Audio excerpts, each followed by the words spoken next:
here to not addressing culture. I disagree. Recognizing culture in the classroom and the culture within each of our students, we are ignoring the problems inevitably attached, such as biases, racism, and misunderstandings. They can eventually lead to even bigger problems, such as hate crimes, internal hatred, various shades and degrees of misunderstanding, and issues with those we do not understand. Instead of ignoring culture and the differences which are going to be seen whether we want to discuss them or not, we need to create paths to acceptance and understanding within our classrooms in order to steer our children away from these dangerous and sometimes hateful and angry state of minds that can accompany the misunderstanding of one another.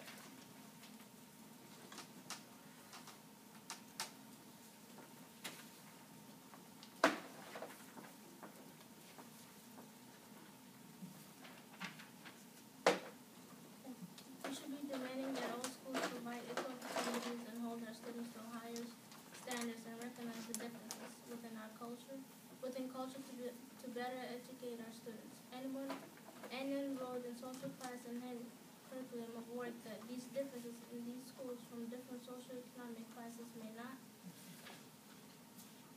only contribute to the development in the children in each social class of certain types of economically significant relationship and not others, but will thereby help to reproduce the system of relations in society.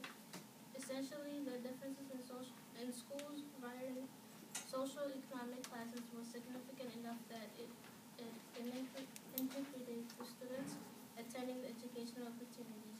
The schools of lower socioeconomic status taught students less about management, manipulation of capital, and higher level thinking than schools with higher socioeconomic status. Therefore,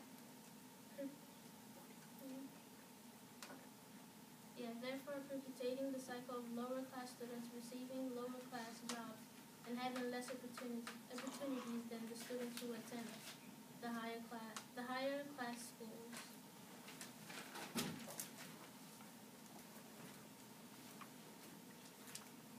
And this is in response to the opposition's argument that every child is equal and should be treated as such.